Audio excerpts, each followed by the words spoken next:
అవిశ్వాసం వీగిపోవడంతో తిరిగి ఆర్మూరు మున్సిపల్ కార్యాలయంలో మున్సిపల్ చైర్పర్సన్ పండిత్ వినీతా పవన్ బాధ్యతలు స్వీకరించారు. ఈ సందర్భంగా ఆమెను పలువురు సన్మానించి శుభాకాంక్షలు తెలిపారు. అవిశ్వాసం వీగిపోవడంతో తిరిగి ఆర్మూరు మున్సిపల్ చైర్మన్ పీఠాన్ని దక్కించుకోవడం జరిగిందని మున్సిపల్ చైర్పర్సన్ పండిత్ వినీతా పవన్ తెలిపారు. మహిళా కౌన్సిలర్లు, పలువురు నాయకులు, అధికారులు ఘనంగా సన్మానించి శుభాకాంక్షలు తెలిపారు. అదేవిధంగా క్షత్రియ సమాజ సభ్యులు, యువజన సమాజ సభ్యులు ఆమెను ఘనంగా సన్మానించారు. ఈ సందర్భంగా మున్సిపల్ చైర్పర్సన్ పండిత్ వినీతా పవన్ మాట్లాడుతూ తనకు సహకరించిన కౌన్సిలర్లకు ప్రతి ఒక్కరికి కృతజ్ఞతలు తెలిపారు. ఈ కార్యక్రమంలో నాయకులు తదితరులు పాల్గొన్నారు.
విజయవంతంగా పరిపాలన పూర్తి చేసి ప్రజలందరికీ కూడా ఆయన ఆరోగ్యేశ్వర సంపత్తులు కలగాలని మీ యొక్క సేవ ప్రజలందరికీ కూడా ప్రార్థన భగవంతుడు. ఆర్మూరు పట్టణంలోని మున్సిపల్ కార్యాలయ సమావేశ మందిరంలో మున్సిపల్ చైర్పర్సన్ పండిత్ వినీతా పవన్ కౌన్సిలర్లతో కలిసి మీడియా సమావేశం నిర్వహించారు. ఈ సందర్భంగా municipal chairperson Pandit Vineetha Pavan, councillor Raj కుమార్లు మాట్లాడుతూ మేమంతా కలిసే ఉన్నామని, పట్టణాభివృద్ధికి తమ వంతుగా కృషి చేస్తామని తెలిపారు. మాజీ ఎమ్మెల్యే కొంతమంది కౌన్సిలర్లతో అవిశ్వాసం పెట్టించారని, చివరకు ధర్మ న్యాయం గెలిచిందని ఆమె అన్నారు. ఇప్పటికీ తాము ఏ పార్టీలో లేమని, త్వరలోనే నిర్ణయం తీసుకుని ఇతర పార్టీలోకి వెళ్తామని తెలిపారు. ఈ సమావేశంలో మహిళా కౌన్సిలర్లు, నాయకులు తదితరులు పాల్గొన్నారు. సమావేశానికి ఇచ్చేసినటువంటి పత్రికా విలేకరులందరికీ హృదయపూర్వక ధన్యవాదాలు తెలియజేసుకుంటూ, ఈ సందర్భం మున్సిపల్ చైర్పర్సన్ పైన అవిశ్వాస తీర్మానం జరిగిన తర్వాత 1 నెలలో జరిగినటువంటి పరిణామాలను దృష్టిలో పెట్టుకొని ఈ మధ్యనే శనివారం నాడు సెక్రటేరియట్ నుంచి మనకు అవిశ్వాసం వీగిపోయిందన్నట్టుగా ఆదేశాలు వచ్చినాయి. ఈ ఆదేశాలను సెక్రటేరియట్ నుంచి కలెక్టర్ గారికి కూడా పంపించడం జరిగింది. దీంట్లో ఉన్నటువంటి ప్రభుత్వం యొక్క ఆదేశాలు ఏంటంటే, ఎక్స్ అఫీషియోగా ఎమ్మెల్యే గారు ఓట్ ఎన్రోల్ చేయించుకున్న తర్వాత టోటల్ సభ్యులు 37గా పరిగణలోకి తీసుకోవడం జరిగింది. అవిశ్వాస తీర్మానం నెగ్గాలంటే ఖచ్చితంగా 25 మెంబర్లు కావాలని చెప్పేసి గవర్నమెంట్ సెక్రటేరియట్ నుంచి కలెక్టర్ గారికి ఆదేశాలు పంపడం జరిగింది.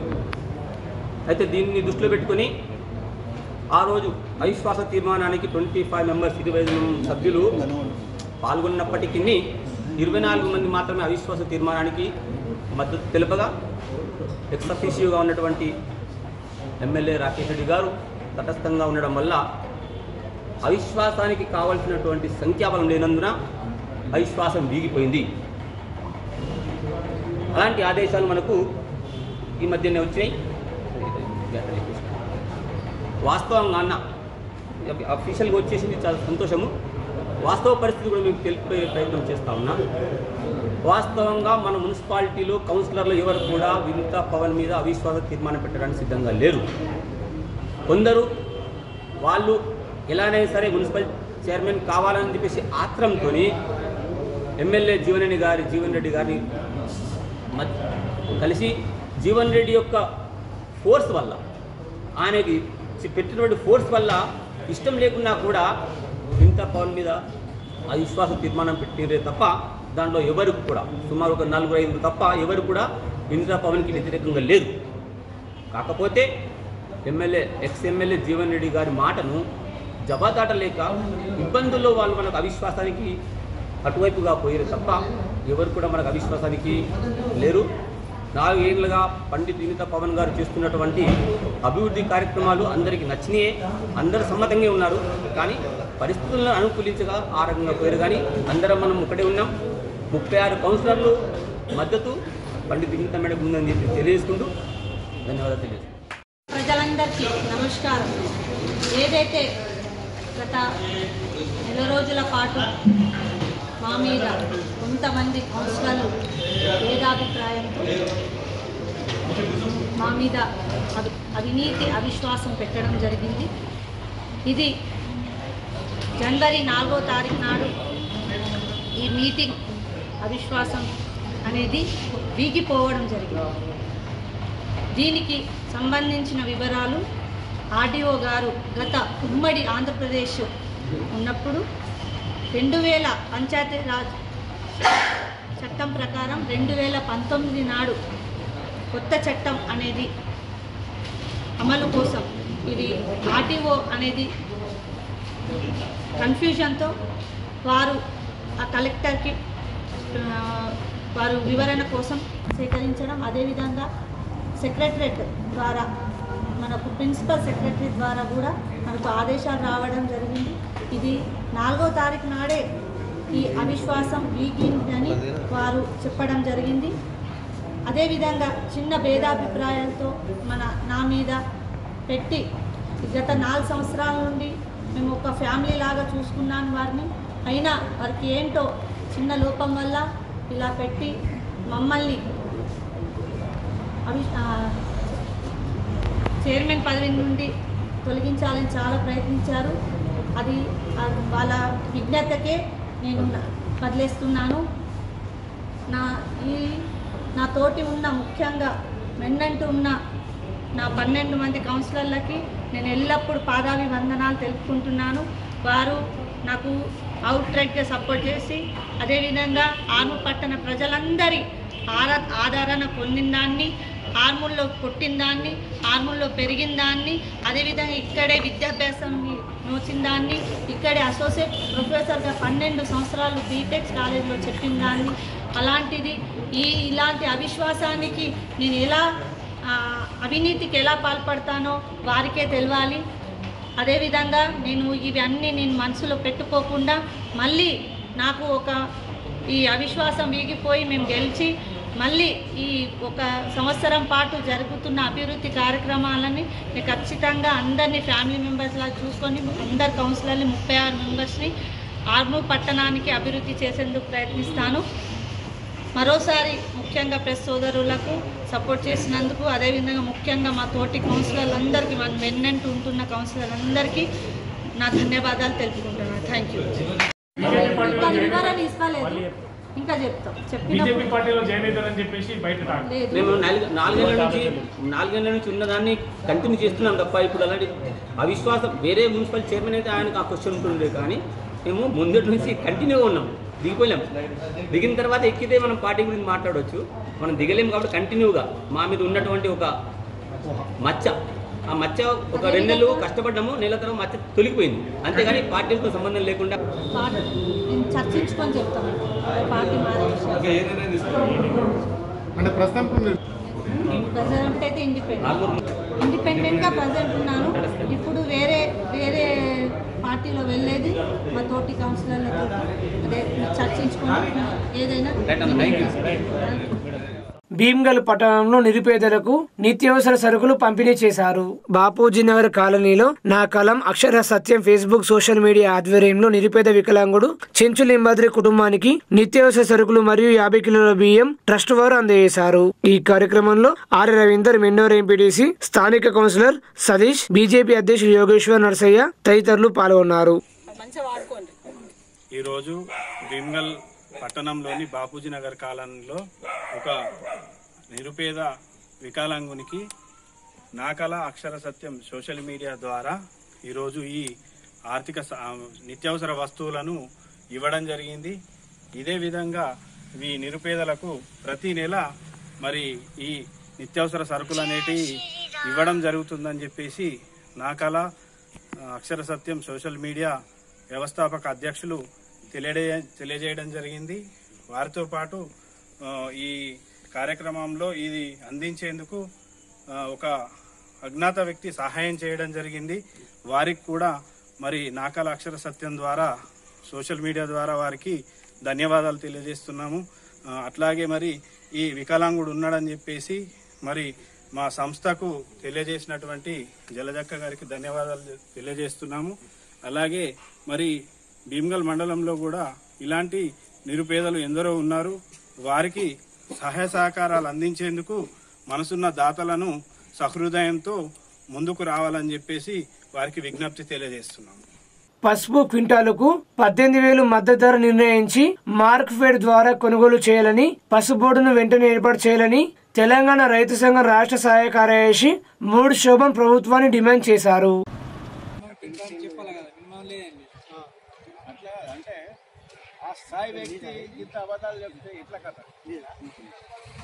నా పేరు శోభన్, తెలంగాణ రైతు సంఘం రాష్ట్ర సహాయ కార్యదర్శి.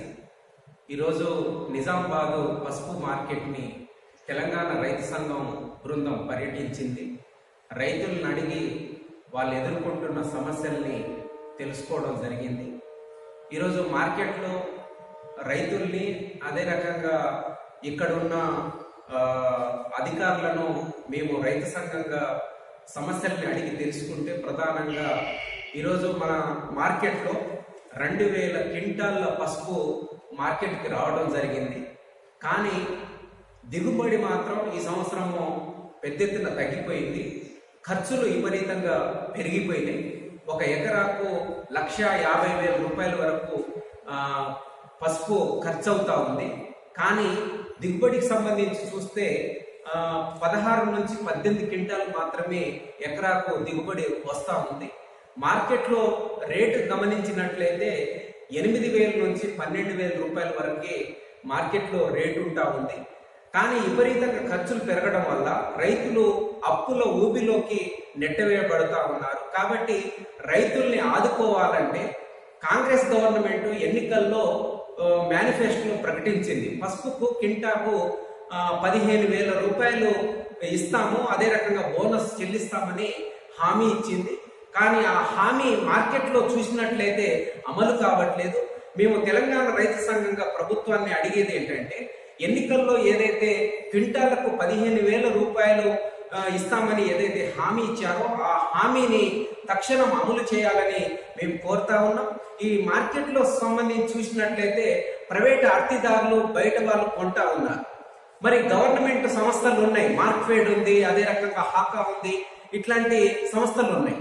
అందుకనే ప్రభుత్వమే జోక్యం చేసుకొని కొనుగోలు చేసినట్లయితే రైతుల్ని కాపాడిన వాళ్ళు అవుతారు. కాబట్టి ప్రభుత్వము ఈ పసుపుకు సంబంధించి ప్రభుత్వమే కొనుగోలు చేయాలి. రేటుకు సంబంధించి ఏదైతే మేనిఫెస్టోలో చెప్పారో ఆ రేటును అనుగుణంగా కొనుగోలు చేయాలని మేము కోరుతా ఉన్నాం. ఇప్పటికే రైతులందరినీ కలుస్తా ఉంటే రైతులందరూ ఈ బాధని వెళ్ళబుచ్చుకున్నారు.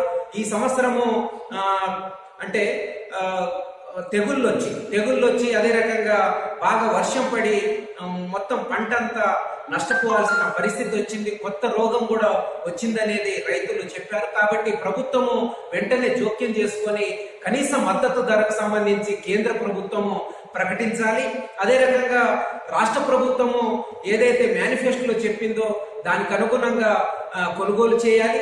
గత బీజేపీ ప్రభుత్వం, టిఆర్ఎస్ ప్రభుత్వము ఇక్కడ పసుపు బోర్డును ఏర్పాటు చేస్తామని చెప్పారు.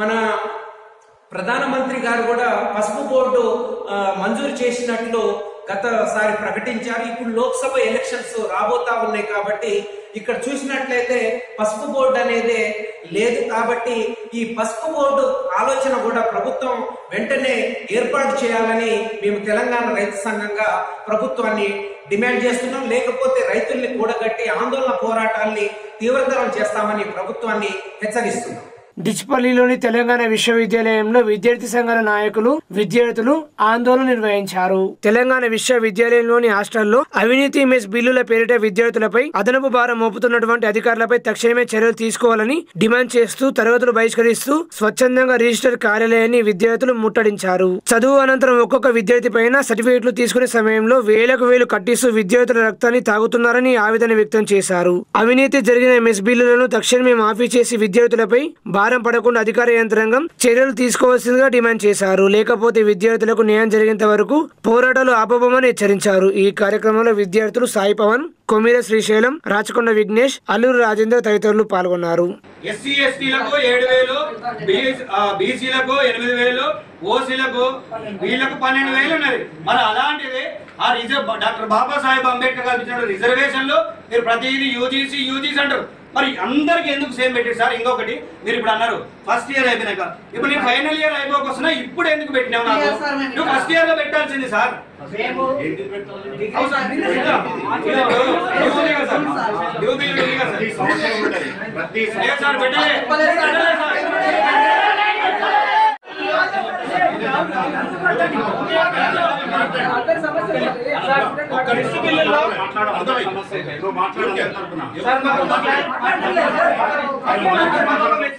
సంబంధించి వెజిటబుల్స్ కొంటున్నప్పుడు మెస్ కమిటీ మెంబర్స్ మీరు కాదా? ఎవరు మెంబర్? ఇప్పుడు ఎవరు మెస్ కమిటీ మెంబర్ అయితే వాడు వాళ్ళ దగ్గర కమిషన్ వసూలు చేసుడు, బిల్లులు తెచ్చుడు. ఇక్కడికి ఆ కమిటీ పోయినాక ఈ కమిటీ మీద కంప్లైంట్, ఈ కమిటీ పోతే ఆ కమిటీ మీద కంప్లైంట్.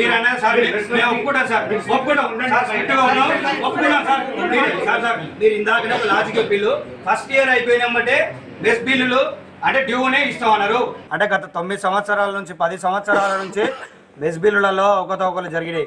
మరీ ముఖ్యంగా ఓల్డ్ బాయ్స్ హాస్టల్లో వీళ్ళేదో ఫ్రాడ్ చేసి అదేవిధంగా మెస్ బిల్లులు ఏవైతే ఉన్నాయో వాళ్ళు తప్పిదాలు కప్పి పెడదామని ఒక కమిటీ, నిజ నిర్ధారణ కమిటీ అనేసి ఆ కమిటీని అంటే ఒక ప్రలోభాలకు లోను తీసుకునే విధంగా యూనివర్సిటీ వ్యవస్థలో ఉన్నటువంటి ఎవరైతే chief warden, care taker, register గారిని, అదేవిధంగా ఎవరైతే ప్రిన్సిపాల్, ఇంకోటి ముఖ్యంగా మనం చూసుకున్నట్లయితే తెలంగాణ విశ్వవిద్యాలయంలో ఓల్డ్ హాస్టల్ ఉంది, న్యూ హాస్టల్ ఉంది, గర్ల్స్ హాస్టల్ ఉంది. గర్ల్స్ కూడా చాలా తీవ్ర ఇబ్బందులతోనే ఎదుర్కొంటున్నారు. అంటే కర్రీస్ కానీ అదేవిధంగా ఫుడ్ ఏదిగినా బంద్ ఉండదు. ఓన్లీ హాస్టల్స్ అంటే అన్నసత్రంలాగా మారిన దుస్థితి తెలంగాణ విశ్వవిద్యాలయంలో పడుతుంది. కాబట్టి తక్షణమే రిజిస్టర్ గారిని, అదేవిధంగా చీఫ్ వార్డెన్ని, కేర్ టేకర్ని తక్షణమే తొలగించాలి. ఈ బిల్లులు అనేటివి అవకతవకలు జరిగినాయి. ఓరు అంటే మేము చేసినామంటే అంటే అంతకుముందుకు నేను లేకున్నా, ఇంతకుముందుకు నేను లేకున్నానే ఒక మేడం ఉన్నదా, మేడం లేదు, సార్ వచ్చిన సారం పోయి మేడొచ్చిన, ఇవి ఏవైతే ఉన్నాయో ఈ తప్పు అనేటివి కప్పి పెట్టడానికి చూస్తారు. కాబట్టి తెలంగాణ విశ్వవిద్యాలయంలో వెంటనే వాళ్ళని తొలగించాలి. దాంతోపాటు నిర్ధారణ కమిటీ అనేది తక్షణమే ఇప్పుడే వాళ్ళని సస్పెండ్ చేయాలని మేము డిమాండ్ చేస్తున్నాము. అదేవిధంగా విద్యార్థుల పక్షాన, సామాన్యుల పక్షాన, బడుగు బలహీన వర్గాల పక్షాన ప్రజాపాలన అనుకుంటా ప్రజాప్రభుత్వం కాంగ్రెస్ పార్టీ అధికారంలోకి వచ్చింది. కాబట్టి గతంలో బీఆర్ఎస్ పార్టీ ఉన్నది. కాబట్టి ఇవి ఆ గత ప్రభుత్వం హయాంలోనే తప్పిదాలు జరిగినాయి. కాబట్టి వాటిని వెంటనే ఈ గవర్నమెంట్ చర్యలు తీసుకొని వీసీ గారు అంటే ఇన్ఛార్జ్ వీసీ గారు బుర్ర వెంకటేశ్వర గౌడ్ సార్ గారు ఈ తెలంగాణ విశ్వవిద్యాలయాన్ని సందర్శించాలి. అదేవిధంగా ఇక్కడ ఉన్నటువంటి రిజిస్టర్ గారు కనీసం ఒక్కసారి కూడా హాస్టల్ కానీ, అదేవిధంగా ఈ దేంట్లో కూడా స్పోర్ట్స్ ఉంది, స్పోర్ట్స్ బోర్డు లేదు, అదేవిధంగా హెల్త్ కేర్ ఉంది, అందులో డాక్టరు విద్యార్థులు తెలుస్తుంది. కాబట్టి ప్రెసిడెంట్గా తెలంగాణ విశ్వవిద్యాలయంగా మా ఎన్ఎస్ఏ రాష్ట్ర అధ్యక్షులు బల్మూరు వెంకట్ గారు, రాష్ట్ర ముఖ్యమంత్రులు రేవంత్ రెడ్డి సార్ గారు కూడా తక్షణమే స్పందించి తెలంగాణ విశ్వవిద్యాలయంలో ఉన్నటువంటి ఏదైతే ఈ వ్యవస్థ ఉందో అదే రిజిస్టర్ గారు గత సంవత్సరం ఏదైతే పేద విద్యార్థులకు హాస్టళ్లలో ఏదైతే ప్రభుత్వ హాస్టల్, యూనివర్సిటీలో ఉన్న హాస్టళ్లలో అధిక ఫీజులు పడుతున్నాయని చెప్పి, అసలు మెస్సు సంబంధించిన ఛార్జీలు అధికం అవుతున్నాయని చెప్పి విద్యార్థులు ఆలోచించి అసలు ఎందుకు విద్యార్థులపైన అధిక భారం పడుతుందని చెప్పి ఒక ఆలోచన చేసి విద్యార్థులు దాని మీద ఒక అవగాహన తెలుసుకోవడం కోసం ప్రయత్నం చేస్తున్న తరుణంలో విద్యార్థులపైన ఏదైతే నెలకు 1,500 రూపాయల వరకు మెస్ ఛార్జీలు ఏదైతే పడేది ఉంటుందో దానికన్నా అదనంగా విద్యార్థుల పైన 2700 వరకు అంటే 1200 రూపాయలు ఒక్క విద్యార్థి మీద ఇవాళ హాస్టల్ విద్యార్థుల మీద ఈ తెలంగాణ యూనివర్సిటీలో ఉన్న ఓల్డ్ హాస్టల్ కావచ్చు, కొత్త హాస్టల్ కావచ్చు, గర్ల్స్ హాస్టల్ కావచ్చు, ఈ ఒక్కొక్క విద్యార్థి మీద 1200 రూపాయలు అధికంగా భారం పడుతుంది.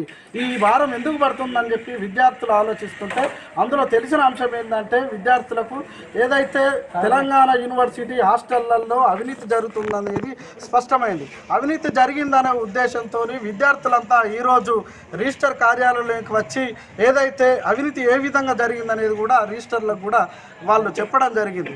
కానీ ఇక్కడున్న యంత్రాంగం ఏదైతే పట్టించుకోకుండా విద్యార్థుల మీద ఏదైతే అధిక భారం మోపిందో దాదాపు ఒక్కొక్క విద్యార్థి మీద సంవత్సరానికి ఇవాళ 50,000 నుండి లక్ష రూపాయల వరకు ఇంటిగ్రేటెడ్ సంవత్సరం ఏదైతే 5 సంవత్సరాల విద్యార్థులు ఉంటారో వాళ్ళ మీద 50,000 నుండి ₹1,00,000 అదనంగా ఫీజులు కట్టి వాళ్ళు మెమోలు తీసుకున్న పరిస్థితి వస్తుందనేది స్పష్టంగా ఏర్పడ్డాయి. దాంతోపాటుగా ఇది ఏదైతే పడుతుందో అనే అంశం మీద విద్యార్థులంతా రిజిస్టర్ కార్యాలయానికి వచ్చి వాళ్ళు ప్రశ్నించడం జరిగింది. ప్రశ్నించినప్పుడు స్పష్టంగా తెలియజేసింది ఏంటంటే ఇక్కడ ఏదైతే చీఫ్ వార్డెన్ కావచ్చు, కేర్ టేకర్లు కావచ్చు, వీళ్ళంతా ఈ యంత్రాంగం అంతా ఫ్రాడ్ చేసిందని చెప్పి స్పష్టంగా కనబడింది. కాబట్టి దాదాపుగా విద్యార్థుల పైన ఏదైతే 50 నుండి ₹1,00,000 అధికంగా భారం పడుతుందో వెంటనే దానిని విద్యార్థులకు వెంటనే మాఫీ చేయాల్సిన అవసరం ఉందని చెప్పి ఇవాళ విద్యార్థులుగా మేము ప్రశ్నించడం జరిగింది. దాంతోపాటుగా ఇవాళ విద్యార్థులు అడుగుతున్నా కూడా ఇక్కడున్న యంత్రాంగం పట్టించుకోవడం లేదు. ఒక కమిటీ వేసిందని చెప్పింది. ఆ కమిటీ కూడా నామమాత్రంగానే ఉంది. వెంటనే ఆ కమిటీలో కూడా స్పష్టంగా అర్థమైంది ఏంటంటే ఫ్రాడ్ జరిగిందని చెప్పి ఎవరైతే తప్పు చేసిర్రో warden, chief warden, caretaker, దాంతోపాటు ఇతర గ్రాసరీ కావచ్చు, వెజిటేబుల్స్ కావచ్చు, ఏదైతే ఎక్విప్మెంట్స్ చేసే వాళ్ళు ఎవరైతే ఉన్నారో వాళ్ళందరి మీద చర్యలు తీసుకోవాలని చెప్పి విద్యార్థులకు న్యాయం చేయాలని చెప్పి విద్యార్థులకు న్యాయం చేయకపోతే పోరాటాలు ఉధృతం చేస్తామని చెప్పి విద్యార్థులుగా ఈ ప్రభుత్వాన్ని దాంతో పాటుగా ఏదైతే ఈ యూనివర్సిటీ యంత్రాంగాన్ని హెచ్చరించడం జరుగుతుంది. ఆర్మూరు పట్టణంలోని ప్రసిద్ధ పుణ్యక్షేత్రమైన సిద్దిలగుట్ట శివాలయంలో Armoor Congress party incharge Vinay Reddy, municipal chairperson Pandit వింత పవన్లు ప్రత్యేక పూజలు చేశారు. శివాలయంలో పంచామృతాలతో అభిషేకాలు నిర్వహించి రామాలయం, దత్తాత్రేయ అయ్యప్ప స్వామి, దుర్గమాత ఎల్లమ్మ తల్లి, ఏకశిల స్తంభం వద్ద గల హనుమాన్ ఆలయంలో ప్రత్యేక పూజలు చేశారు. అనంతరం ఆలయ కమిటీ ఆధ్వర్యంలో స్వామివారి పల్లకి సేవ కార్యక్రమాన్ని ఘనంగా నిర్వహించారు. ఈ సందర్భంగా ఆర్మూరు కాంగ్రెస్ పార్టీ ఇన్ఛార్జ్ ప్రొద్దుటూరి వినయ్ రెడ్డి, రెడ్డిల ఆధ్వర్యంలో చిలుక హరిత రాజుబాయ్, గీతా శ్రీనివాస్ గౌడ్, దశగౌడ్, చెన్న నిఖిత చందులు వీరి కుటుంబ సభ్యులందరూ గుట్టపైకి విచ్చేసిన భక్తులందరికీ అన్నదాన కార్యక్రమాన్ని ఏర్పాటు చేశారు. అనంతరం ఆలయ కమిటీ వారు వినయ్ రెడ్డిని పట్టుశాలువతో ఘనంగా సన్మానించారు. ఈ కార్యక్రమంలో స్థానిక కౌన్సిలర్లు ఎస్ఆర్ సుజాత రమేష్, తలారి మీనా చందు, కొంత మురళి, కాంగ్రెస్ పార్టీ నాయకులు, కార్యకర్తలు, ఆలయ కమిటీ సభ్యులు తదితరులు పాల్గొన్నారు.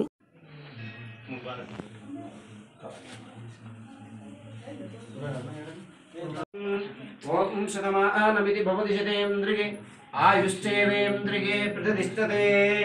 ఓం భద్రం కర్ణే విష్ణుయామ దేవాః భద్రం పశ్యమాక్షభిర్యజత్రా స్థిరైరంగైతుష్టమాగం సుస్తనుభిః వ్యశేమ దేవహితం యుధాయో స్వస్తి నో ఇంద్రో వృద్ధశ్రవా.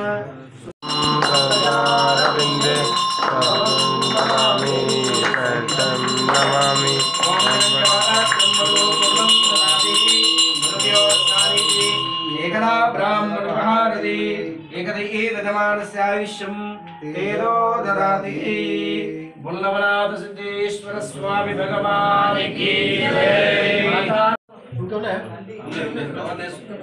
తమ్ముడు విజయ్కి జాబ్ వచ్చింది. కంగ్రాట్స్.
ఆర్మూరు పట్టణంలోని కొటరమూరులో ప్రభుత్వ ప్రాథమిక పాఠశాల విద్యార్థులకు రోటరీ క్లబ్ ఆఫ్ ఆర్మూరు ఆధ్వర్యంలో నోట్బుక్స్ మరియు స్టేషనరీ వస్తువులు పంపిణీ చేశారు.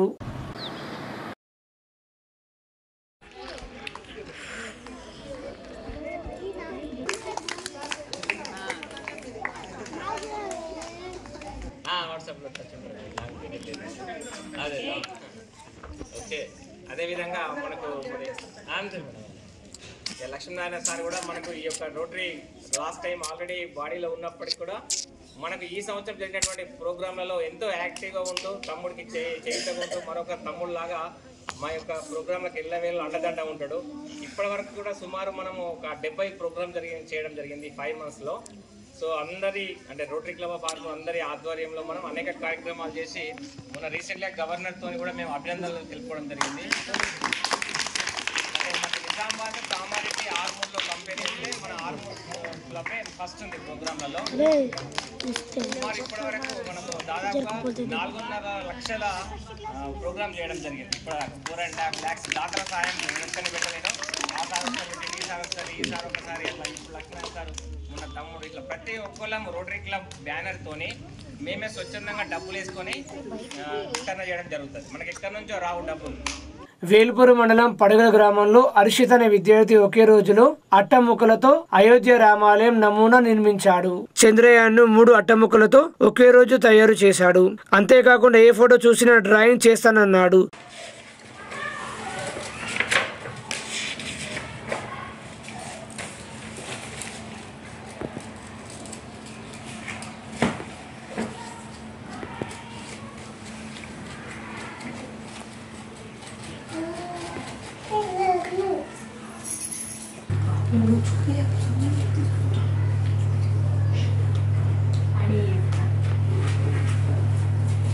మాది వేల్పూర్ మండలం పడిగల్ గ్రామం. నా పేరు హర్షిత్.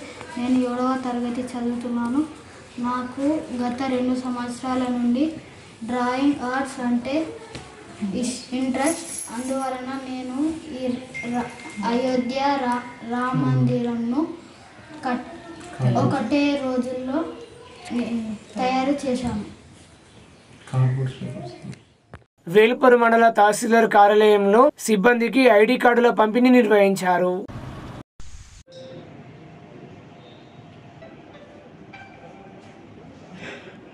ప్రభుత్వ ఉత్తర్వుల మేరకు గతంలో విఆర్ఏగా పనిచేసిన వారందరికీ వాళ్ళ ఎలిజిబిలిటీ ప్రకారంగా junior assistant, record assistant, chairman, attender, watchman అని వాళ్ళకు ప్రమోషన్ కల్పించి డిపార్ట్మెంట్ మన ప్రతి మండలానికి అలాట్ చేశారు. అందులో భాగంగా అందరూ గత ఆగస్టు 10వ తారీఖున జాయిన్ అయ్యి ఇప్పటివరకు వాళ్ళకి విధులు నిర్వర్తిస్తున్నారు. అందులో భాగంగా ఇక్కడ ఈరోజు వాళ్ళందరికీ ఐడి కార్డు తయారు చేసి వాళ్ళకు పంపిణీ చేయడం జరిగింది.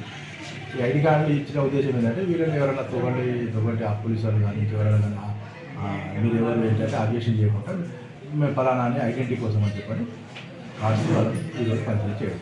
వేల్పూరు మండలం పచ్చలనడుకుల గ్రామ సర్పంచ్ ను పలువురు ఘనంగా సన్మానించారు.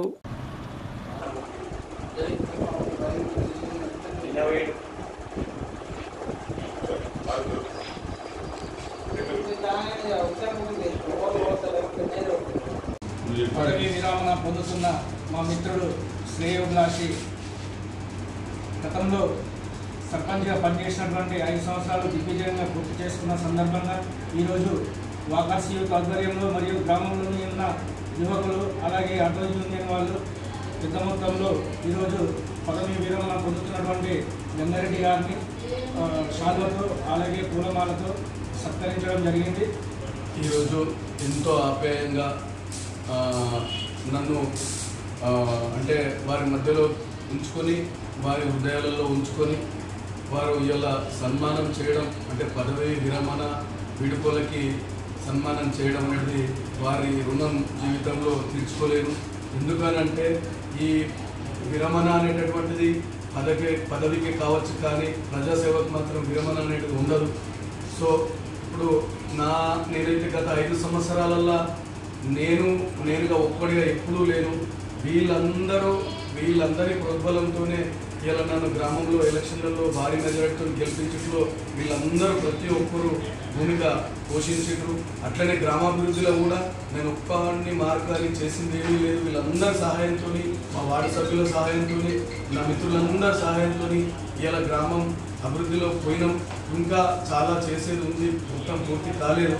అది కాకుండా కానీ మేమందరం కలిసి ఒక మనబడి మననిధి అనేటటువంటిది ఏర్పాటు చేసి ఇప్పుడు పాఠశాలలు ఏదైతే అభివృద్ధి కార్యక్రమాలు చేస్తున్నామో అదేవిధంగా గ్రామ సేవ అనే ఒక యాప్ తయారు చేసుకుని గ్రామం కోసం ఇదే బృందం, ఈ 50 మంది బృందం ఎప్పుడు పనిచేస్తుంది, దీనికి విరామం అనేటటువంటిది ఉండదు అనే విషయం తెలియజేస్తూ వీళ్ళందరూ ఈరోజు నన్ను ఒక సొంత అన్నదమ్ములు లెక్క, ఎందుకంటే నాకు వీళ్ళే దైవం, వీళ్ళకంటే ఎక్కువ నాకు జీవితంలో కూడా ఏది లేదు కాబట్టి వీళ్ళ రుణం ప్రతి ఒక్కరిది తీర్చుకునే అవకాశం నాకు ఇంకా భగవంతుడు కల్పించాలా. వీళ్ళందరికీ నేను రుణపడి ఉంటా ఆజన్మాత్రం అనే విషయం తెలియజేస్తూ ఈ గొప్పదనం అంతా వారి